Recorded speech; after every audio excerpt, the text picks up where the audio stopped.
Welcome to Mastery of Persuasion, your source for understanding the deepest dynamics of influence, mindset, and social power. In today's video, we'll be exploring the shadowy realm of psychological warfare. Far from just theoretical history, these tactics impact our lives every single day, in ways both overt and shockingly subtle.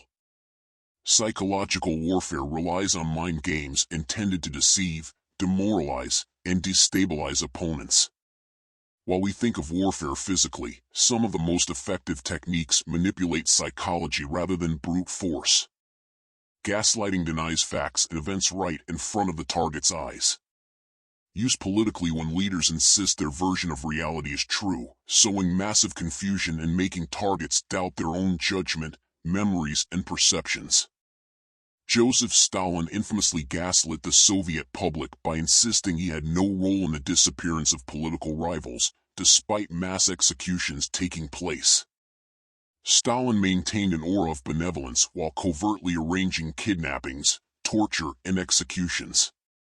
Disoriented citizens didn't know what to believe. False narratives constructed to intentionally mislead groups. Clever propaganda builds entirely fictitious storylines by distorting timelines, censoring real information, and fabricating pseudo-events. The Reich Ministry of Public Enlightenment and Propaganda under Joseph Goebbels spread false propaganda across Nazi Germany for over a decade. This portrayed genocide as necessary defense, while distorting the regime's brutality. Propaganda films presented images of happy workers that whitewashed suffering. Newsreels edited out negative events. Goebbels meticulously constructed an alternate reality. Blackmail leverages damaging info or secrets held over a target by threatening exposure. British intelligence notoriously compromised gay men in positions of power in the 1950s-60s, forcing them to become informants and spies by threatening to out their sexuality, which was illegal at the time. The UK deliberately sought out closeted gay men in government, leveraged their secret as blackmail, and coerced cooperation by threatening to destroy their careers and reputations if they refused. Many had no choice but to betray their country. Exploiting fears of death, loss, missing out, and other primal human fears clouds judgment and creates irrational, emotion-based decision-making. The Bush administration controversially raised the terror alert level in 2004 shortly before the election, stoking public fears of another attack, which many believed was to aid Bush's re-election campaign by portraying him as strong on defense. There were warnings of a high risk of attack despite vague threats. Critics argued this politically exploited post-9/11 fears. Divide and conquer methodically drives wedges between groups who may otherwise unify.